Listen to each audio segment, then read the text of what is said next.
2 நாளுக்கு முன்பு நம்முடைய சிஎம் சார் நன்றி சொல்றதுக்காக திருச்சிக்கு போனாரு. திருச்சி கிழக்குக்கு.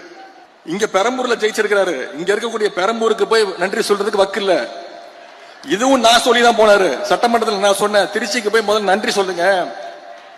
20 நாள் முன்னாடி சொன்னேன். போனாரு, நன்றி சொன்னாரா?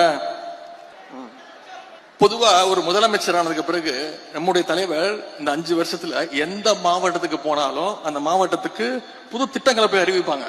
ஏதாவது ஒரு திட்டத்தை அறிவிச்சாரா? திருச்சிக்கு போனாரு, ஏதாவது திட்டத்தை அறிவிச்சாரா? ஒரு திட்டமும் கிடையாது. திருச்சி கிழக்குல இன்னும் 6 மாசத்துல இடைத்தேர்தல் வரப்போகுது.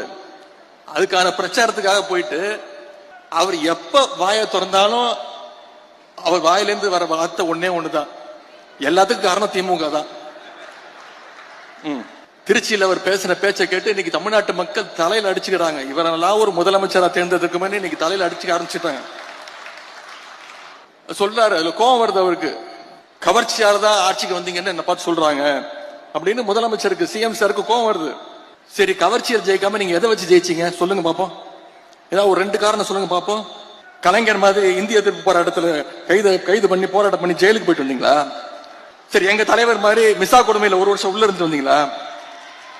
கட்சி ஆரம்பிச்சே 2 வருஷம் தான் ஆகுது. மாநில உரிமைகளுக்காக என்னைக்காவது குரல் கொடுத்திருக்கீங்களா? ஒன்றிய பாஜக அரசு ஏதாவது குரல் கொடுத்திருக்கீங்களா? பின்ன வேற எதை வச்சு நீங்க ஆட்சிக்கு வந்தீங்க? ஏதாவது ஒரு போராட்டம் பண்ணிருக்கீங்களா? எல்லாத்தையும் விடுங்க. தமிழ்நாடு முழுக்க போய் மக்களை சந்திச்சு உங்க கொள்கை என்னன்னு சொல்லி ஓட்டு கேட்டீங்களா? உங்க வேட்பாளர் பேர் உங்களுக்கு தெரியுமா? எதுவுமே தெரியாது. இதைத்தான் எங்களுடைய தலைவர் அவர்கள் கவர்ச்சி அரசியல் எங்களுடைய தலைவர் அவர்கள் சொன்னாங்க. அது மட்டும் இன்னொன்னு சொல்றாரு, அவர் வாயில நல்லா வந்துருமா? வாயில என்ன வரும்? தமிழ்நாட்டு மக்கள் வாயில நிறைய வரும்.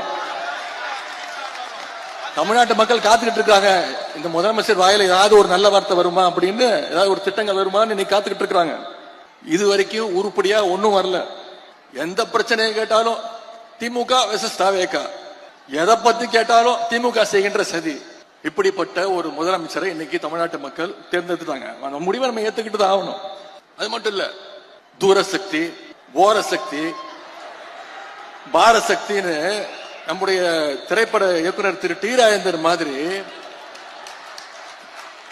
ரைமிங்கா டயலாக் பேசுறாரு. திமுகவுக்கு வயசு 75, பவள விழா ஆண்டு தாண்டி போயிட்டு இருக்கிறோம். திமுக நாங்க பார்க்காத வெற்றியும் கிடையாது, நாங்க பார்க்காத தோல்வியும் கிடையாது. எவ்வளவு பெரிய தோல்வியா இருந்தாலும் மீண்டும் எந்திரிச்சு வருவோம். எங்க தலைவர் எங்களை அப்படிதான் ட்ரெயின் பண்ணிருக்கிறாரு. ஆனா எந்த காலத்திலையும் திமுக மக்களை விட்டு தூரமா நின்னதே கிடையாது.